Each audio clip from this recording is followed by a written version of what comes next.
Hello and welcome back to UIE TV channel. Please subscribe our channel to get further videos automatically in your inbox.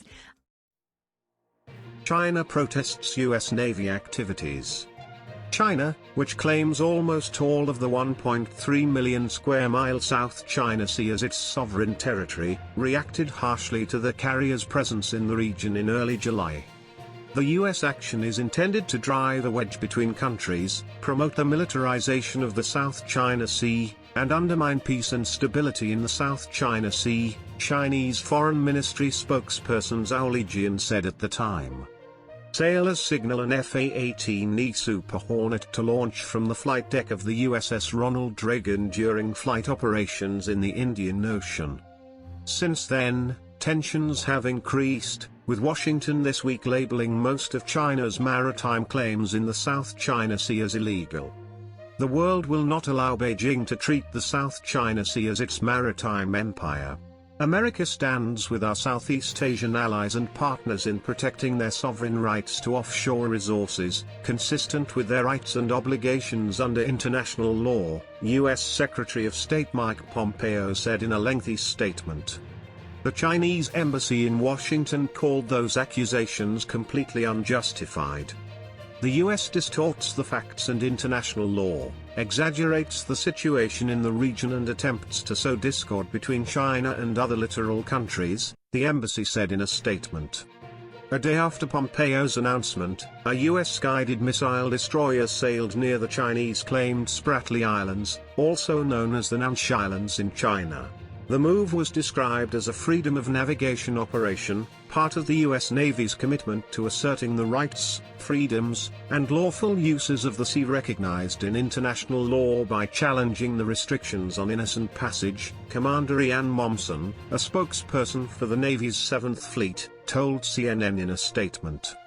Unlawful and sweeping maritime claims in the South China Sea pose a serious threat to the freedom of the seas, including the freedoms of navigation and overflight, free trade and unimpeded commerce, and freedom of economic opportunity for South China Sea littoral nations, Momsen said. The Navy used similar language when the two carriers joined up in the South China Sea again on Friday. Nimitz and Reagan carrier strike groups are operating in the South China Sea, wherever international law allows, to reinforce our commitment to a free and open Indo-Pacific, a rules-based international order, and to our allies and partners in the region, said Rear Admiral Jim Kirk, commander, Nimitz Carrier Strike Group, said in a statement. The latest deployment was not in reaction to any of the politics of the past week, the Navy's statement said. The presence of two carriers in the South China Sea is not in response to any specific political or world events, but is part of regular integration to exercise and develop tactical interoperability. For more than 75 years, the U.S. Navy has been operating multiple carrier strike force operations in the region, the statement said. China, though, is likely to see things differently. The exercises earlier this month prompted a veiled threat to the U.S. forces in state-sponsored Global Times, which called the U.S. carriers nothing more than paper tigers on China's doorsteps and said Beijing has more than enough firepower to defend its positions in the South China Sea. The South China Sea is fully within the grasp of the People's Liberation Army, PLA, and any U.S. aircraft carrier movement in the region is closely watched and taken aim at by the PLA, which has a wide range of anti-aircraft carrier weapons like the DF-21D and DF-26, which are both regarded as aircraft carrier killer missiles, the Global Times report said. But Kirk said the interactions between the U.S. carrier strike groups and the Chinese Navy were routine. He said that Chinese warships monitored the U.S. exercises, but the operations were professional and safe. We certainly saw the PLA Navy and they saw us, said Kirk. U.S. Navy aircraft carriers resume rare dual exercises in the South China Sea. Hong Kong, CNN. Two U.S. Navy aircraft carriers have resumed rare dual exercises in the South China Sea, the second time this month the massive warships have teamed up in the contested waters.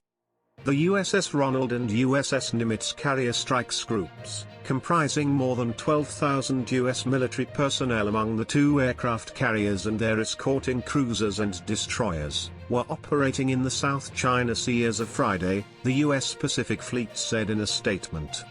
The two carriers, with more than 120 aircraft deployed between them, were conducting tactical air defense drills to maintain war-fighting readiness and proficiency, the statement said. The two-carrier strike force trains to the highest levels of readiness to ensure responsiveness to any contingency through power projection, it said. The Nimitz carrier strike force, composed of the USS Nimitz and USS Ronald Reagan carrier strike groups, conduct dual carrier operations in the South China Sea in early July. The presence of the Nimitz and Reagan in the South China Sea earlier this month marked the first time two U.S. aircraft carriers have operated together there since 2014 and only the second time since 2001. That exercise began on July 4 and Navy Lieutenant Commander Sean Brophy aboard the Reagan said on July 8 that each strike group continues on its respective operational tasking. Photos posted on the U.S. Navy's website placed the Reagan strike group in the Indian Ocean from July 10 to July 14. Thanks for watching Universal Information and Entertainment TV. Please like and subscribe our channel for more updated videos, news, information and entertainment. See you in next video. Stay tuned.